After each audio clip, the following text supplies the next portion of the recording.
ମାତ୍ର ଅଧ କିଲୋ ବାଇଗଣରେ ଗୋଟେ ଫ୍ୟାମିଲି ଖାଇପାରିବେ ଆଣ୍ଡ ବହୁତ ଟେଷ୍ଟି ରେସିପି। हेलो भाई नमस्कार जय Jagannath welcome to my channel. आज बनेबा गोटे मसला बैगन आउ तेलुगु स्टाइल रे माने से माने तांकर एटा मसला बैगन तांकर फेमस तो सही रेसिपीटा आपण मान बादाम धनिया आउ टिके नड़िया कोरा आउ किछि धड़ा खस्ता आउ किछि कंचा लंका आउ गोटे पियाज को भल भाव में काटि नबा सेटा को कछि सेटार एबे पेस्ट हम बनेबानी बट हाँ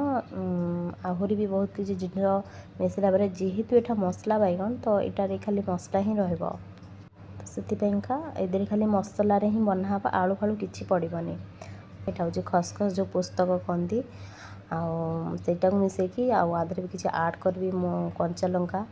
आउ टिके गोटे प्याज को लेकिन ताको भल भाव में काटिकी धोईकी काटिकी ताको टिके भाजी नबा मोर जेहेतु मोर बैगनटा भजा सरी जाइतिला तो ये भाजी नबा ब्राउन कलर है पर्यंत आ ब्राउन कलर है पर ताको आमे काढ़ी नबा टिके ठंडा हवापाई का छाड़ी नबा ठंडा हो गला पर एटा को आमे बाटी नबु आउ एटा ठंडा हवापाई का टिके समय लागिबो से समय भितर तो ताको ठंडा हवापाई का छाड़ी दे टिके टमाटर काटी नेथले सेटा को टिके आमे बस खाली टिके हल्का नरम हवा पर्यंत ताको आमे छाड़ी नबा आउ एटी मु किछि तेंतुली एटी इमली कहती तो तेंतुली किछि भिजे नेथले सेटा भिजी गला परे सेटा ही आदरे दिहबो मेन इंग्रेडिएंट होछि सेटा आ बहुत ही टेस्टी लगे थरे ट्राई करंतु आउ एटी मोर मसला मु बाटी नहीं आसली आउ ये मो तेल आ आधे टिके तेल टिके अधिका लगे कि बहुत ही टेस्टी पूरा बहुत बढ़िया लगे एमानकर बहुत फेवरेट आउ आमे जो रूम रे रोचु से आंटी बहुत थर तांको झियो कहले कि माने मो स्वामी जे भल बनाती किंतु तांकर जेहेतु आज काम रहिला से पळेइले तो मु ही बनैली आ बहुत ही टेस्टी हेतिला तो एठी खाली मसला रे तेल आउ किछि भी एक्स्ट्रा जिंस पड़िबनी तो से जिनस पकईक मसला जो बाटिकी मुझे रखी सेटा को मुझे देदेली सेटा को भल भाव में आम कषा आउ बहुत भल भाव में आम कषिले ना जो दिखाई आमर बादाम आउ धनिया गोटा धनिया जो भजाए सेटार टिके स्मेल पड़ेब आउ ये किसी ऐड करी अल्प टिके अदा पेस्ट अदा रसुण पेस्ट ये किसी देती आउ एटा को देकी तापर धनिया गुंड जमीती कि आम सब तरकारी रे पकाऊ धनिया तो मुझे बाटिक देती फिर भी अल्प टिके धनिया गुंड पकई आउ हल्दी गुंड आपण मैंने हिसाब से नहीं पारे जदि आप कम बैगन नौ तो आपण हिसाब से नहीं पारे आउ ये किसी लंका गुंड एटा ना भल भाव में टिके पेस्ट करेंगे गोलेबे आउ एमाने बहुत ही राग खाती तेलुगु वाला तो से आंटी कहते बहुत थर कहले बोलिका तो से बनई तो यहाँ भल भाव में माने पूरा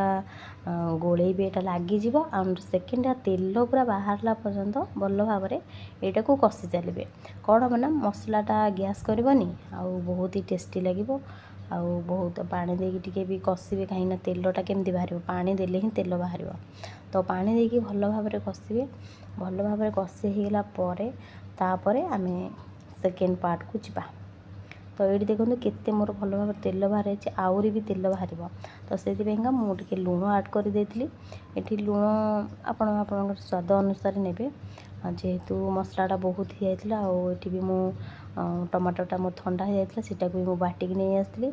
आउ टमाटर मु ऐड कर आपण मैंने भी जिते तेल बाहरी आसो से ही टमाटरटा को देवे बहुत ही टेस्टी लगे ट्राए निश्चय करूँ आम ओडिशा तो यहाँ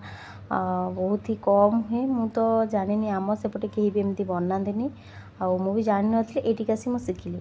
तो जो मैंने भी यहाँ को ट्राए करूँ तो ट्राए कले बहुत ही टेस्टी लगे ट्राए निश्चय करूँ ये मुझे तेंतुली जो भिजे आउ सेटा को मुझे ऐड करी आ सांग मैंने ये ना गरम पानी बसई नहीं गरम पानी ही देवे मुझे गरम पानी देजी आ बहुत ही टेस्टी लगे गरम पानी देले देखो केते सारा तेल बाहरी आसी एमती ही तेल बाहर पर्यंत आपण मैंने कषि चलिए आहरी माने भल भाव में पूरा तेल देखो आहरी बाहर तो आहरी भी मुझे कषि तापर ये मुझे ऐड कर माने तेल देखो पूरा लागो माने पूरा ऊपर ही रहिबो तो ये ऐड कर तेंतुली जोड़ा चकुड़ी सेटा को ऐड कर ऐड कर सारा पुणी कषिबे कहीं सबूर किसी स्मेल थाए ଏଠି ମୁଁ ଗରମ ପାଣି ହିଁ ଆଡ଼୍ କରୁଛି, ଆପଣମାନେ ଗରମ ପାଣି ହିଁ ଆଡ଼୍ କରିବେ। କିଛିର ସ୍ମେଲ୍ ଥାଏ ତ ସେଥିପାଇଁକା ଭଲ ଭାବରେ କଷିଲେ ତା ସ୍ମେଲ୍ଟା ପଳେଇବ। ଆପଣମାନେ ଚାହିଁଲେ ବି ଘୋଡ଼େଇକି କଷି ପାରିବେ, ମୁଁ ଏଠି ଘୋଡ଼େଇନି, ବଟ୍ ଆପଣମାନେ ଘୋଡ଼େଇ ପାରିବେ। ଆଉ ବହୁତ ହି ଟେଷ୍ଟି ଲାଗିବ ଏଇଟା, ଥରେ ନିଶ୍ଚୟ ଟ୍ରାଏ କରନ୍ତୁ। ଆଣ୍ଡ ଏଠି ମାନେ ହାଇଦ୍ରାବାଦରେ କ'ଣ ହୁଏ ନା, ମାନେ ସବୁ ତାଙ୍କର ଯେଉଁଟା ବି ହଉ ବାସ୍ ସମ୍ବର କରିବେ, ଏଇ ମସଲା ବାଇଗଣ କରିବେ। ବହୁତ ଥର ଖାଇଛୁ, ଭଲ ବି ଲାଗେ, କିନ୍ତୁ ବାସ୍ ଏଇ ଆମ୍ବିଳା ଟିକେ ଲାଗେ ବୋଲିକା ସେମାନଙ୍କର ଖାଲି ଆମ୍ବିଳା ଆଉ ରାଗ ଦରକାର। ତ ସେମାନେ ଏଇଟାକୁ ସବୁ ମାନେ ଡିସ୍ରେ ଏଇଟା ବନିଥାଏ, ମସଲା ବାଇଗଣ ଆଉ ସମ୍ବର, ଏଇଟା ତାଙ୍କର ମେନ୍ ଇନଗ୍ରେଡ଼ିଏଣ୍ଟ। ଆମର ଯେମିତି ଡାଲମା ଖଟା, ତ ଆଙ୍କର ବି ସେମିତିକା ସାମ୍ବର ଆଉ ଦହି ବାଇଗଣ ମାନେ ମସଲା ବାଇଗଣ। ଦହି ବାଇଗଣ ବି ବନାନ୍ତି, କିନ୍ତୁ ଆମ ଷ୍ଟାଇଲ୍ରେ ବନାନ୍ତିନି, ମାନେ ଅଲଗା ଟାଇପ୍ର ବନାନ୍ତି। ତ ଏଇଠି ମୋର ଆସିଯାଇଥିଲା ସବୁ, ତ ମୁଁ ଆଡ଼୍ କରିଦେଇଥିଲି ପାଣି ଟିକେ କିଛି ଦେଇକି। ପାଣି ଫୁଟିଲା ପରେ ମୁଁ ବାଇଗଣକୁ ଛାଡ଼ିବି। ବହୁତ ସାରା ପାଣି, ମୁଁ ଗରମ ପାଣି ଯେହେତୁ ରଖିଥିଲି, ଗରମ ପାଣି ହିଁ ମୁଁ ଦେଉଛି। ଆପଣମାନେ ବି ଗରମ ପାଣି ଦେବେ। ବାରମ୍ବାର ଏଥିପାଇଁ କହୁଛି କି ଗରମ ପାଣି ଦେଲେ ନା ତା ଟେଷ୍ଟଟା ରହିବ। ତ ସେଥିପାଇଁକା ଗରମ ପାଣି ଏଠି ଆଡ଼୍ କରିବେ, ଆଉ ଭଲ ଭାବରେ ଫୁଟିବା ପାଇଁକା ଛାଡ଼ି ନେବେ।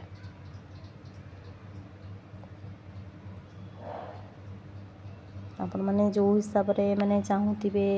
କେତେ ପାଣି ରଖିବା ପାଇଁକା, କେତେ କ'ଣ ରଖିବା ପାଇଁକା, ସେଇ ହିସାବରେ ପାଣି ଦେବେ। ତ ଏଇଠି ମୁଁ ଆଡ଼୍ କରିଥିଲି ବାଇଗଣ, ଯେଉଁଟାକି ଭାଜିକି ମୁଁ ରଖିଥିଲି, ସେଇଟାକୁ ମୁଁ ଆଡ଼୍ କରିଥିଲି। ତ ସେଇଟାକୁ ପକାଇ ଦେଇ ସାରିଲା ପରେ ଟିକେ ଝୋଳ ମରିଲା ପର୍ଯ୍ୟନ୍ତ ବାସ୍ ଖାଲି ଟିକେ ରଖିବେ। ଆଉ ବହୁତ ହି କମ୍ ବାଇଗଣରେ ଫ୍ୟାମିଲି ଖାଇ ନେବେ। 250 ବାଇଗଣ ବି ଆଣିଲେ ସେ ପୁରା ଫ୍ୟାମିଲି ଖାଇ ନେବେ, କାହିଁକିନା ଗୋଟେ ଗୋଟେ ବାଇଗଣରେ ଗୋଟେ ଜଣେ ଜଣେ ଖାଇଦେବେ। ଏଠିକା ଲୋକ ଖାଆନ୍ତି, ଆମ ଓଡ଼ିଶାରେ ତ, କିନ୍ତୁ ଏ ଟେଷ୍ଟି ଲାଗେ ବୋଲିକା ଖାଇ ନେବେ, କିଛି ଅସୁବିଧା ନାହିଁ। ଆମ୍ବିଳା ଟିକେ ଲାଗେ, ଖାଇ ନେବେ ସମସ୍ତେ। ଆପଣମାନେ ବି ଟ୍ରାଏ କରନ୍ତୁ। ଆଉ ମୁଁ ସେଠି ଫୁଟିବା ପାଇଁକା ଛାଡ଼ି ନେଇଥିଲି। ଆଉ ଏଇଠି ପଛରେ ଟିକେ ଖାଲି ଅଳ୍ପ ତେଲ ଦେଇକି ଛୁଙ୍କ ମାରିବା ପାଇଁକା ମୁଁ ରଖିଥିଲି, କାହିଁକିନା ସେଥିରେ ତ ଜିରା ଫିରା କିଛି ପକାଇ ନଥିଲି, ଲଙ୍କା ଫଙ୍କା। ତ ଭୃଷଙ୍ଗ ପତ୍ର ବି ଚାହିଁଲେ ଆପଣମାନେ ଆଡ଼୍ କରିପାରିବେ। ଆଉ ଏଇ ରେସିପିଟା